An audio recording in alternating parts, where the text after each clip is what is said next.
Kevin, is it Kevin? How do we do this now? You're in charge. Well, I want to introduce a little bit our panelists, and they'll tell you a little bit more, but I do have to say about Kevin and this operation.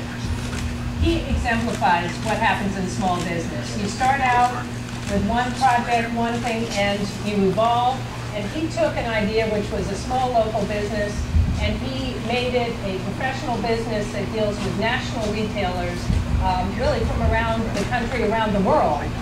Right here in Connecticut, he's handling their commercial maintenance operations up and down the state, and I think he's expanded into a couple other states.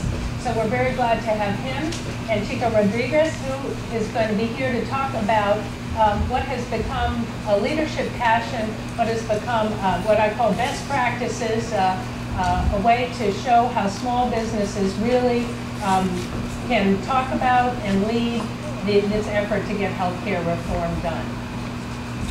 Yes. Good morning. Good morning. Again, my name is Kevin Galvin, and thank you for being in our facility today. I own Connecticut Commercial Maintenance, which is a small service business here in the state that has a staff of 6. It evolved from, its original form was Colonial Handyman, which was a small handyman business which got started many years ago, thank you, Mr. Mills, through a small business administration loan. And we're here today, 18 years later, because of that. So thank you very much. I got involved with healthcare advocacy as it relates to small business about 2 years ago, because as the phrase has been coined, I couldn't wait anymore. My business model was showing that I could double my customer base, I could double my employment if I could attract the right people to come to work for me. That has not happened. We've been static in our number of employees for that 4 or 5 years. We're challenged every day to keep our good workers with us. Chico Rodriguez is here today, a staff member that's been with us for 6 years. And we struggle daily together to try to make this happen.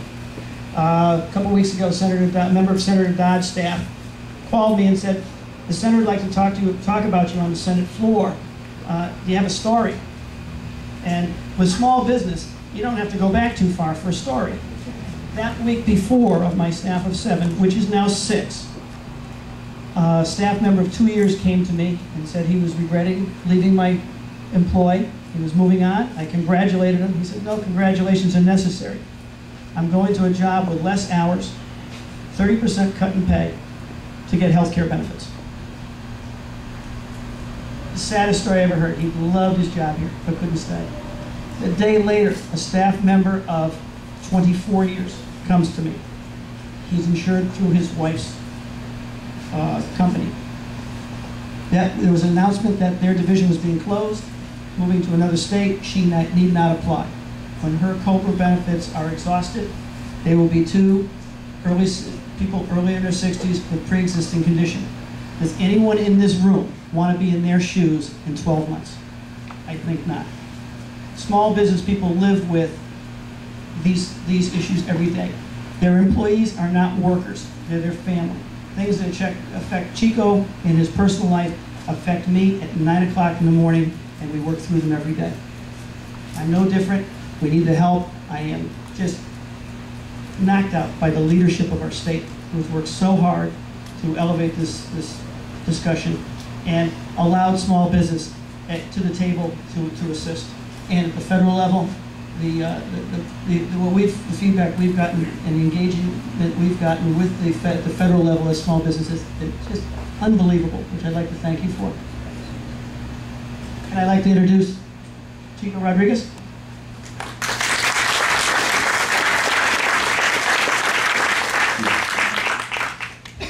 My name is Chico Rodriguez. I've worked for Kevin Galvin for about 6 years now, and I deal with healthcare every day. I love my job. I love coming to work, working for this man here. He's a great man. But my troubles are with healthcare every day. I have a son, 6 years old. He has ADHD, and I take care of my grandparents that are suffering from Alzheimer's disease. So I'm a single father, and if I have to call out of work, if I get hurt or if I feel pain, I have to go to the emergency room. I have no care. I have to pay out of pocket on top of bills and everything else, so it affects me every day too.